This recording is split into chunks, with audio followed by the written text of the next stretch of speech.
and good morning, committee. So yeah, as Sackett has said,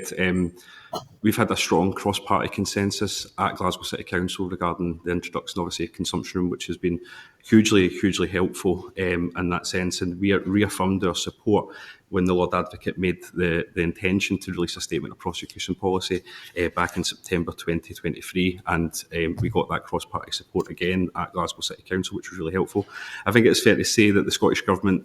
have been supportive of us introducing a safe consumption room from its inception and from the very early days, and actually have worked really closely with the team in Glasgow and obviously alongside the Lord Advocate's office as well, in terms of taking that those different cases through the journey. Scottish Government did obviously support us in the initial request to submit a proposal to the previous Lord Advocate. However, as we know, and as has been explained earlier today, is that Lord Advocate had made and came to the conclusion that they would not be supportive of that.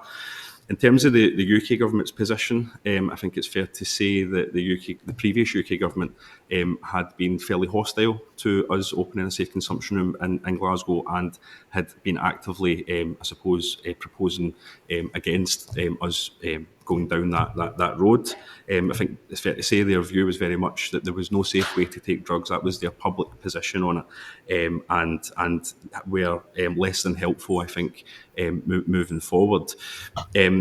Obviously, when we got the permissions to, or the statement of prosecution policy, or the intention of that, it was welcome that the UK Government and the Home Office had acknowledged the independence of the Lord Advocate in Scotland and that position.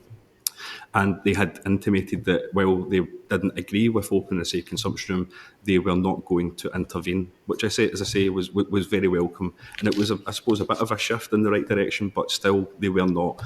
coming out and support. In terms of since we've opened, I'm not aware that the UK Government has formally changed that position, and I suppose the work of this committee and the discussions that we have in the coming months and your work will be hugely crucial, and hopefully in terms of developing that position in that case, because I do hope that the UK Government